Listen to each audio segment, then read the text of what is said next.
Good afternoon and welcome to the Tuesday, February 17th, 2009 informational meeting of the Sioux Falls City Council. I will now call this meeting to order. And first up is the City Council staff report. We have updates from Deborah A. Owen, City Clerk. Thank you and good afternoon, Sioux Falls City Council. I will keep my comments extremely brief, which I'm sure you will appreciate.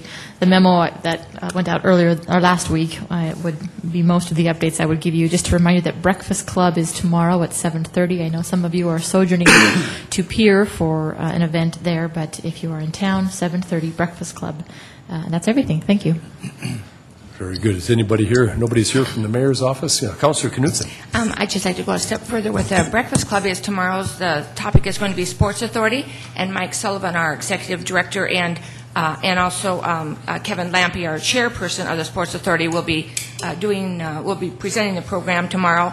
And we had our quarterly Sports Authority board meeting this morning, and in fact, because we have so many wonderful things going on, we're going to start meeting more often than quarterly because we just get too far behind with each other meeting quarterly. But again, just a quick promotion again for the Summit League tournament March 7th through 10th. The sales are just going beautifully. I mean, way, way, way better than they did in Tulsa, Oklahoma. And we are still looking for more volunteers, and if any of you or any of the listing public wants to volunteer for even one shift during that three-day tournament, you can just go to Sports Authority, SiouxFallsSportsAuthority.com, and it's a great website. It's really, really a good website. I can say that since I had nothing to do with it. And the arena is coming along really quite nicely, considering how old and dilapidated it really is. But we're getting the media room ready. And the Daktronics people are going to I could say decorate the arena in a serious way, but I think you will not recognize the arena when you go in there. And also the lobby, there we have a new offer from a company that they are going to make the lobby so welcoming and so colorful and so forth. And I just think you're going to be very, very impressed. There will be 3 training sessions coming up late February, early March for the volunteers. And anyway, we are rolling and very pleased with how the Summit League is coming along. And again, it will be the first time ever that ESPN has been in our city televising live. So it's going to be just great time for us as far as economic development in our great city. And if only we had an appropriate event center for the tournament. Thank you for that, Dee. I see also that South Dakota State University is one of the top-ranked teams, which is a real nice feather in our hat going into that. So any other comments about anything? Very good. Number 4 is the Audit Committee. No report. Very good. Number 5 is Fiscal Committee. No report. No report. Number 6, Land Use Committee. Mr. Jameson. No report. Okay, number 7, Public Services Committee. Kenny? After concerns were brought up about the ethics ordinance, the Public Service Committee and some council members met with the Ethics Committee, and we will continue to work with them to resolve any issues that they may have with the amendment that has been proposed. Very good. Kenny did,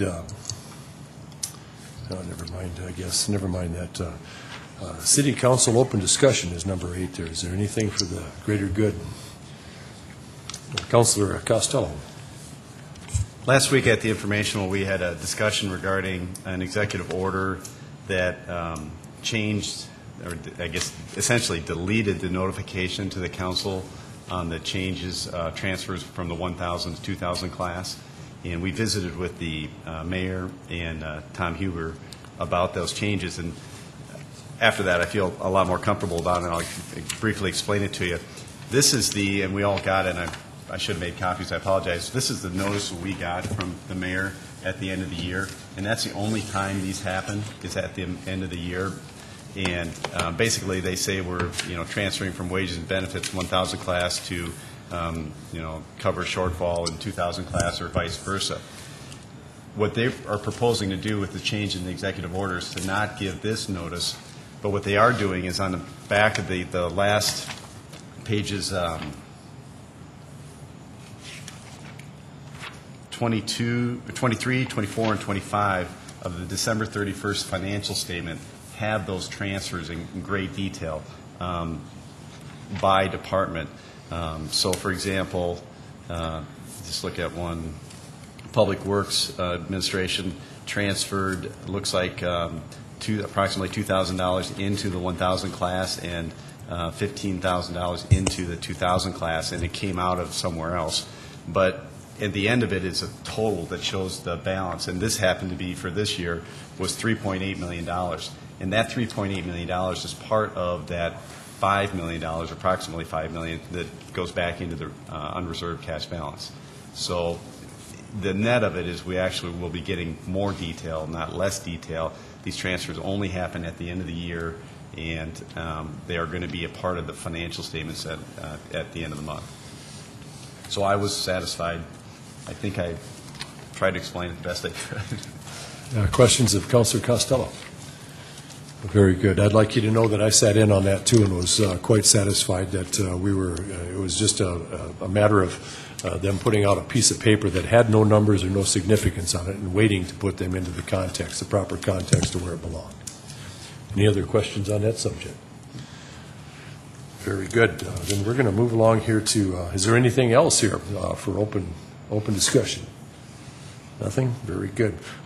Today we have a presentation. We have a special visitor with us today, and some of the two visitors actually here. I see Sarah Jennings from the SECT board. That's the Sioux Empire Community Theater Board is here present. I believe it's at Gerald Benninga's behest. And while I was sitting here, I also was handed a little card about a Neil Simon play called Light and Dark, the Plaza Suite, Light and Dark and the Plaza Suite, which I believe is a 3-act play. And our own Barb Johnson, that works in the clerk's office, son, is a character in the 3rd act. And it looks very interesting. That's February 13th and March, or 13th through the 15th, the 20th through the 22nd, and the 27th through the 1st of March, I believe. Is that correct, Sarah? And it's 8 p.m. and Sunday matinees at 2 p.m. And it says subscribers begin reserving seats January 26th, and the box office will open to general public February 2nd. Tickets are $13 with reserved seating and discounts for groups of 10 or more. So that looks very interesting. I'm glad that we have this type of opportunity for theater in Sioux Falls. And with that, Sarah, would you please come and give your presentation? Great, thank you. Thank you. And thank you all for letting us be here today. My name is Sarah Darlene Jennings, and I am the president of the Sioux Empire Community Theaters Board. And Larry Etten, who is our vice president, is here with us today. And we're hoping between the two of us, we can give you a little bit of a summary about where we've been, where we're at, and where we're hoping to go. And we do hope that this is pretty back and forth. So if you have some questions while we're talking, please don't hesitate to interrupt us, and we'll take care of questions as we go or at the end. And we do appreciate this opportunity to be here today. We'll try to be relatively brief because we know you have a lot on your plate. We're hoping to take about 5 to 10 minutes, and again, just to cover some of where we've been and where we're hoping to go. And we also just want to thank you for your past support of arts in Sioux Falls. It is important that we have a vibrant arts community here, and we know that while Sioux Empire Community Theater does not receive funding from the city, we appreciate your support of the Orpheum and other organizations in the community. So with that, I'm going to turn it over to Larry to talk a little bit about some of our history and how we've gotten to where we are today. Thank you, Sarah. And thank you to all of you for having us as well. Some of you may already know this, but I hope I don't retread facts and information. This is our 6th season for the Sioux Empire Community Theater. And so it's about 6.5 years ago, a number of people that have been involved in performing arts over many years, and in my case, decades, here, kept calling me and saying, Larry, as a former director with a former organization some years back, actually, I moved here from Chicago to become an artistic director with that organization years ago before I moved on. People were asking me, well, isn't there something we can do? Isn't there some way to get something back on the stage at the Orpheum? We have actors that want to act. We have people that want to work backstage. And more to the point, we have audiences that miss low-cost but professionally oriented community theater. And so a number of us met actually in my dining room a number of times over that summer to say, can we come up with a new paradigm? Can we take something that didn't work before and analyze why it didn't, and can we come up with something hopefully is better, that's more sustainable financially as well as artistically. And we finally decided, well, we're going to do that. We're going to incorporate it. We're going to take a stab at it. We'll give it a year and see what we can do. We'll try to give it 3 years and see if we can make that happen. And that was probably in August of that year. And 2 months later, we premiered The Nerd, our first show. And I worked out arrangements for the city to be on the stage at the Orpheum. And honestly, we haven't looked back. From that last final night when we sort of all took a collective big gulp and raised our hands to say, yes, we will form a new theater and we will see what we can do to make it work.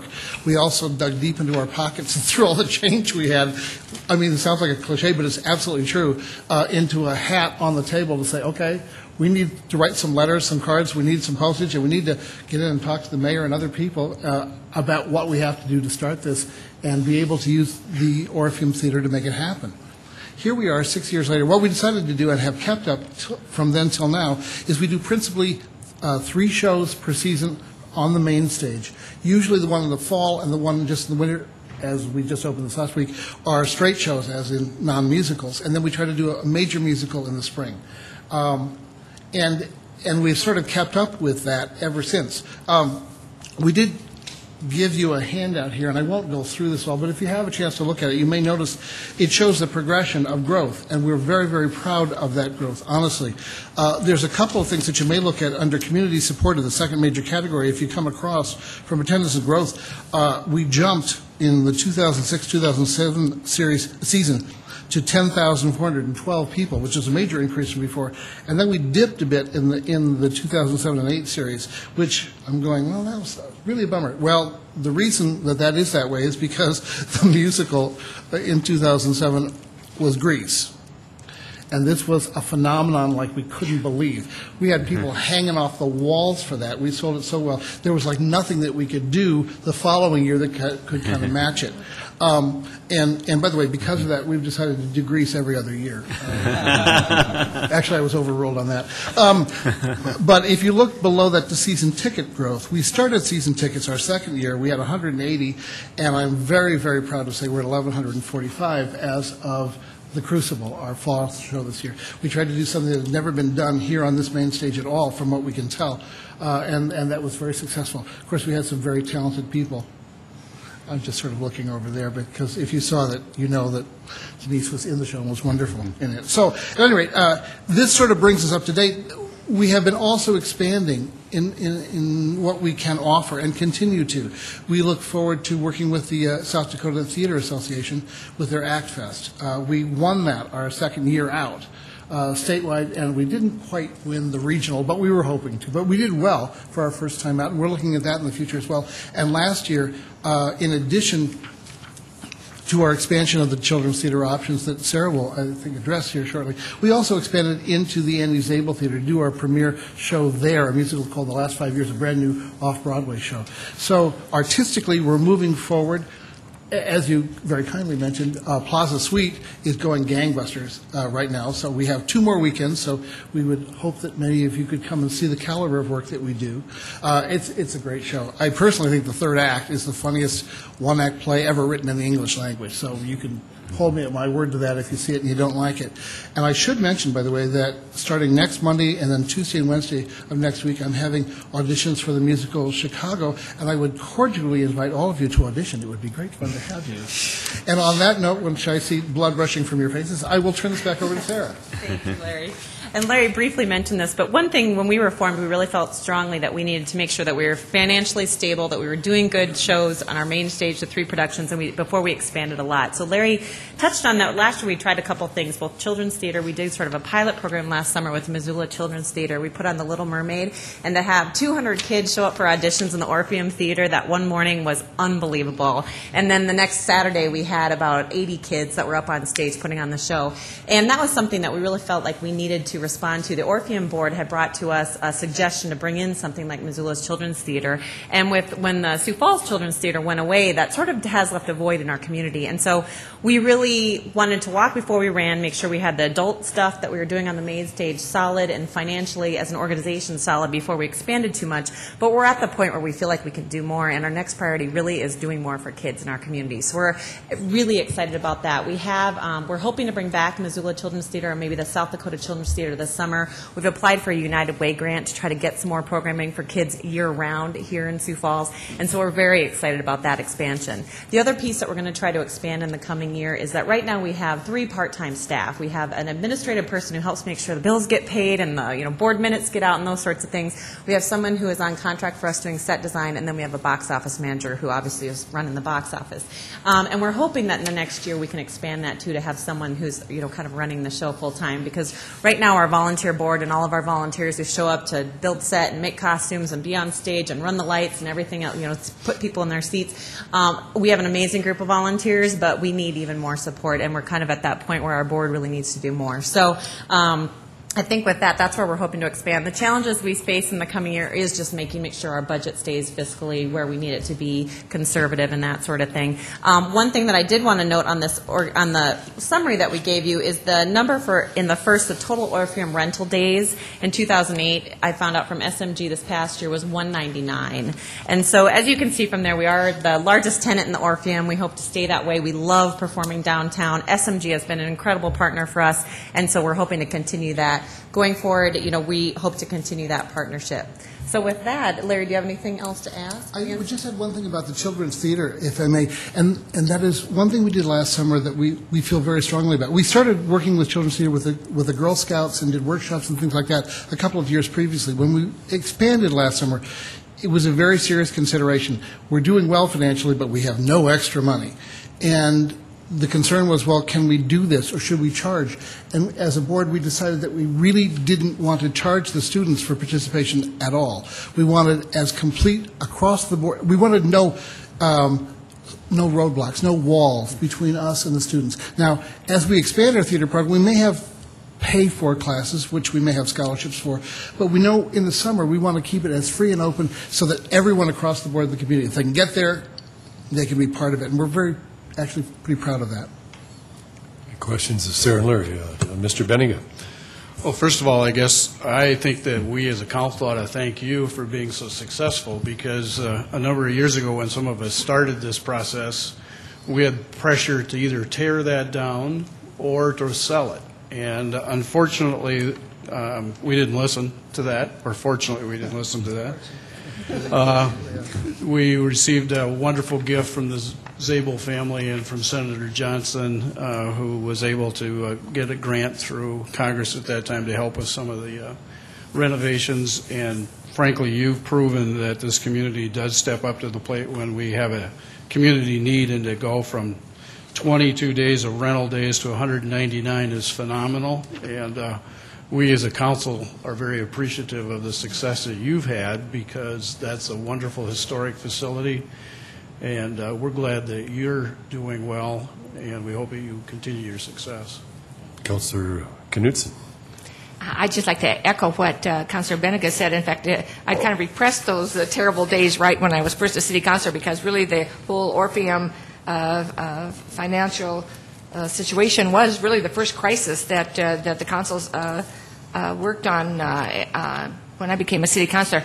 But would you please, for those people who might want to audition for Chicago, I mean, I did receive an email about that, but if people are interested in auditioning for Chicago, would you please share the phone number they could call for and your website for the listening public who are being filmed on Channel 16 here? Absolutely. Our box office we can suffice to do two things. You can get tickets for our current show, or you can find out information about the upcoming auditions. I would just say that they are the 23rd, 24th, and 25th of this month. That's a Monday, Tuesday, and Wednesday.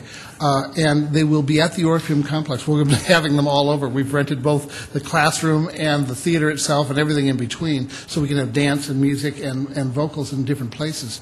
That number, by the way, is 360-4800. So 360-4800. Or they can contact me on my home number, and that's 335-3490 as the director, and I'd be happy to fill them in. We ask that people come at 7. If they have something prepared, that would be wonderful. If they are inexperienced, just come. We'll help you. We'll teach you. And website, please? Website is www.mysect, that's mysect.org. And there's also information about, well, the organization, everything. You know, it's a website. It's got all of that stuff as well as the audition materials. And I may, one last question, please, and I may have missed this, so I was listening carefully, is I know we're starting to see in our community summer camps already are being advertised and so forth, and so is there any chance that Sioux Empire Community Theater will be able to do any summer camps for children this summer?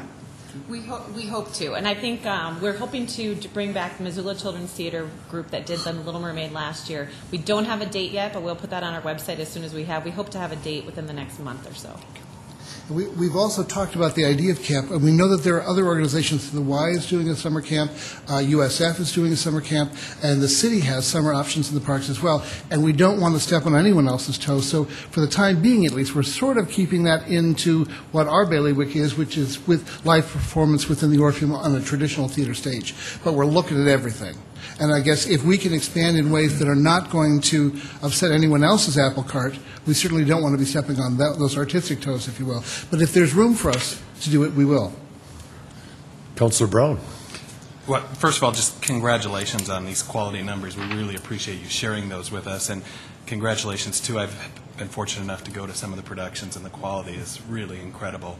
And I've heard that Councilor Knudsen does a mean rendition of All That Jazz, so she may show up down there.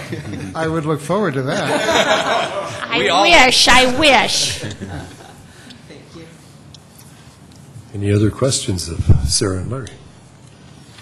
If not, well, thank you very much for the work that you do down there in providing another venue in the city of Sioux Falls and another perspective of life in Sioux Falls. I know all these things add up to be a very rich tapestry of things to do for this city, and it all makes a difference. So once again, I'd like to thank you for it. Thank you for letting us be here, and we'll try to come maybe once a year, and if something else bumps up, we'll come again, but once a year to give you all an update on where we're at. So in the future, we'll be more brief. Yeah. Okay? That'd be terrific. We are working on a 10-year plan as well as a 5-year plan, so when we have those things kind of firmed up and we have an actual battle plan of how we're going to reach them, we'll let you know. Very good. Thank you again. Okay, that was a very interesting presentation there. Is there anything else here for the good of the order here today?